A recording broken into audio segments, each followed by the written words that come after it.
Welcome to another episode here in Las Vegas with Colby on his Phase 2 Model Y. So when I say Phase 2 is because you built a full show car about 2 years ago, and, and you roughly. completely changed again. Right, yeah, 100%. The original build when we first came out with it, it was an all solid white, custom black wheels that were from Boston at the time, and ended up it got a little bit of damage at a show from some unfortunate circumstances that happened that were out of my control. But from that, it kind of inspired me to just change up the whole thing and just go back to my roots, my roots are based on like the MiniTruckin scene. So I wanted to kind of rejuvenate it. Nice. And so it kind of gave it some of that MiniTruckin flair with the graphics all around the vehicle, including going up into the dash, kind of like a very traditional old school MiniTruckin style. Well, let's start with the basic. What model is it? So this is it's a 2021 Model Y Performance, obviously by Tesla. And it was already on bags when we saw it first. The first time you saw it around, it was already bagged, and then it already had some heavy work done with the suspension as far as cutting suspension, raising up the mounts, re-welding them back on to get that body on the ground for the Y, because the Ys are a little bit harder to lay out. So what air suspension are you using? Right now it's on Airlift Performance suspension all around. I actually just redid the entire thing 2 weeks ago, so that's all brand new. And then compressors are 2 Viair compressors, and then a tank from Square Tank, which was a custom polish job as well. Did you install any of it, or did you get a shop? Sean Robinson did it over at Old Man Customs, OMC, here in Vegas. He does everything, doesn't he? Yeah, he's a great guy. Looking around the show field right now, he has a lot of builds that are here that are all from him. So, what about the wheels? The wheels are how big? Custom made. They're 21 inch by 9.5 on the front, 21 inch by 10.5 on the rear, and they were made by my boy Sam over at Intense Wheels. Made sure that I got exactly what I wanted, but these were a custom order. I gave him the idea of what I wanted, and then he kind of took it off of what I showed him, and then made it exactly what I wanted for the final product. Outside of removing the wheel arch, did you do any cutting, or did you ever need to do any mods to make it all work? As far as laying out and everything? Yeah. So, well, the inner fender well is still in there. Oh, it is? It's still there. Ah. Yep. So everything's still in there. And it doesn't rub? If I'm completely aired out, it will rub, but cool. But I mean, I can drive it probably this far off the ground, and I'm barely clearing, or I'm rubbing a little bit. Like we cruised the strip last night with a bunch of us, and they were telling me that we were dragging a little bit, but I'm used to that, so it's fine. All right, so as you said, MiniTruckin inspiration, including on all the graphics, which were not airbrushed, as you would typically do on a classic MiniTruck. Correct, yeah. And you went all in, so the graphic is not only on top of the hood, also in the frunk, on the roof, and on the dashboard. Yeah. So that's quite nice. Yeah, it carries the whole way through. So as you can see, it runs down on the bottom of the bumper. Mini trucks back in the 90s were known for having a lot of billet grills. So we ended up having this grill done up for it, and we ended up having to bend it to fit that curvature because normally this grill was straight. Wow. Okay. So we had to end up bending that to fit back in there as well, and then ran the graphics up through onto the hood, into the frunk bay as well, the dash, and it also carries over onto the roof and underneath the roof as well from the inside. So you don't have the glass roof anymore; it's gone. Correct. So it looks like a regular metal roof, which completely changes the dynamic of the vehicle when you look at it from far away. Once you realize there's no glass there, I mean it's still glass, but once you see it that covered up now, it looks totally different than what it did before. Did you design the graphics? Yeah, so I ended up having I ended up designing everything kind of myself as far as what I wanted for an overall look, the color schemes I wanted, and then we ended up giving it to a graphics designer based out of Chicago. It was a lot of back and forth with him, because he was very busy. I know they got hit with some tornadoes and so forth out there during all of it. But he ended up kind of taking what I drew out for him and then just kind of made the tweaks and got the sizing right to have it ready to go to be printed onto vinyl for the roll.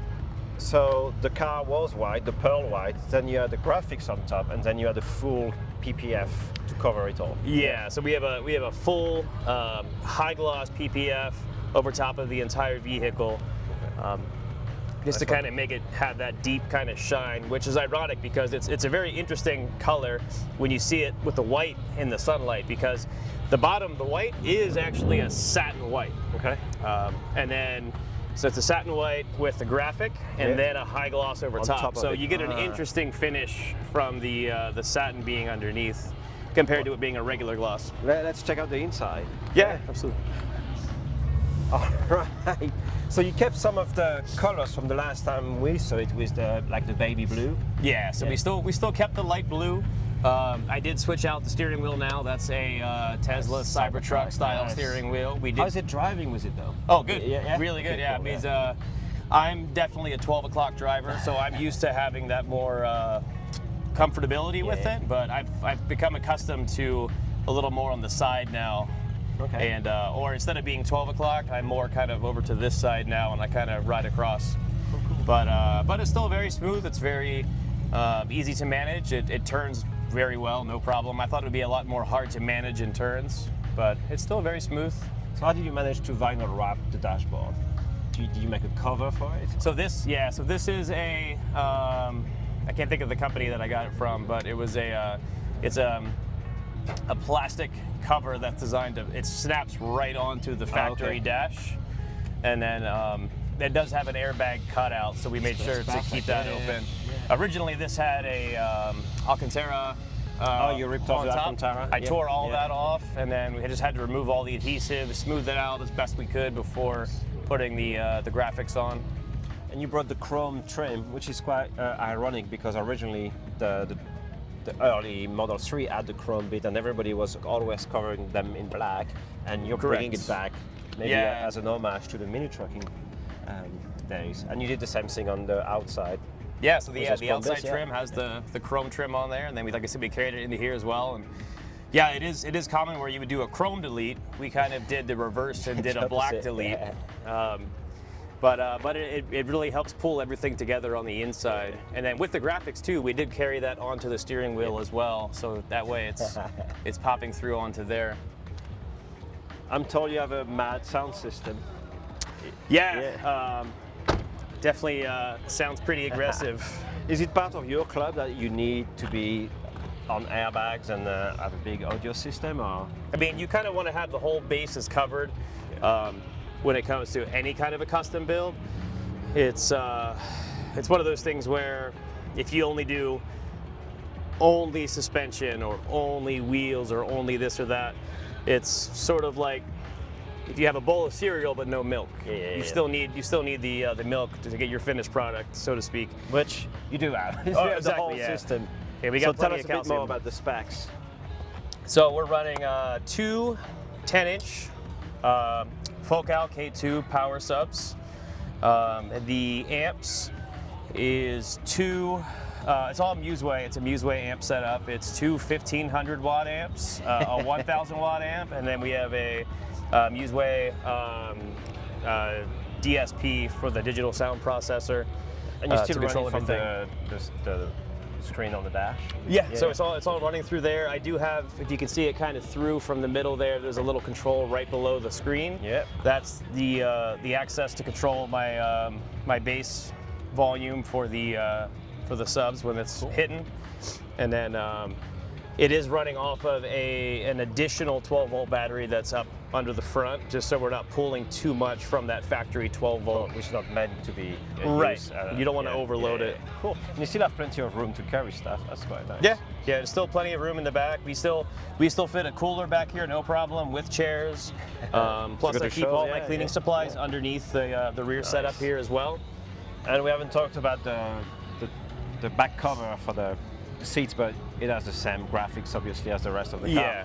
Quite So nice. the back was it's a carbon fiber setup there on the rear. It's a carbon fiber setup on the rear with the white vinyl, the graphics. That's all popped onto there as well. And then up underneath, there's also the graphics in the under there as well. I just noticed you also did the rear lights. Yes, Yeah. I believe these were on when we shot it the first time. All right, cool. That we had we haven't mentioned came across. the unplugged performance spoiler. Oh yeah. Nice.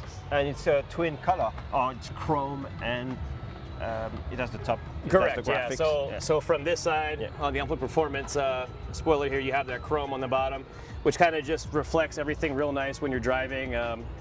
Throws people off a little bit too, I've noticed, as far as they're not expecting it to be anything. They just see the chrome, it kind of hides it. Yeah. It reflects it, so you're not sure what you're looking at. But then from the top, you do have the all white up top, so it's very smooth and clean up here. It completely and then changes it kind the of hides it profile. into it. Yeah, nice. Right. Well, what's next for your build then? I do want to do an entire full-blown custom interior on it. I was debating on taking the door panels off of the new what's it called, the Juniper. Yeah. I was debating on that, but I think I'm just going to go full-blown custom door panels all around, and then do some work on the seats as well. Get some crazy stitching in there. So. Nice. Well, That's congratulations. That'll be my project now that we have a house and I have space I can room. work on Yeah. it. That's going to be my project here coming up this winter. Well, congrats. Fantastic Yeah. build. Thank you. Guys, if you like what you saw today, let us know in the comments below. Give us a thumbs up. And guys, we'll see you in the next one. Would you believe me if I told you can do a radical change to your car in less time it takes to supercharge your Tesla? Let's check it out.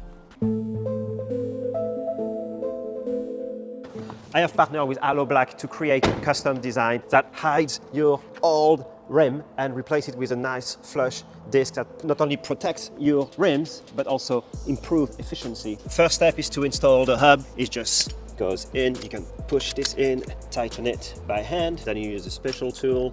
Here we go. Next step is just to open the disc, and this one is the custom design one. 88 miles per hour, because when this baby hits 88, you're gonna see some serious. Next step is simply to screw this on, and because this is the right side of the car, screw anti-clockwise and use the tool to lock it in. And to secure the whole thing, you screw on one very last screw. All right, it only took 12 minutes, which is way less than it takes the Tesla to supercharge. So in the next few weeks, I will know if efficiency has actually improved. But in the meantime, you can order your own set of discs. And again, you can use any numbers, any letter you want, up to 25 characters, and use the code below. But more importantly, send us your photos of your Tesla with your Halo disc.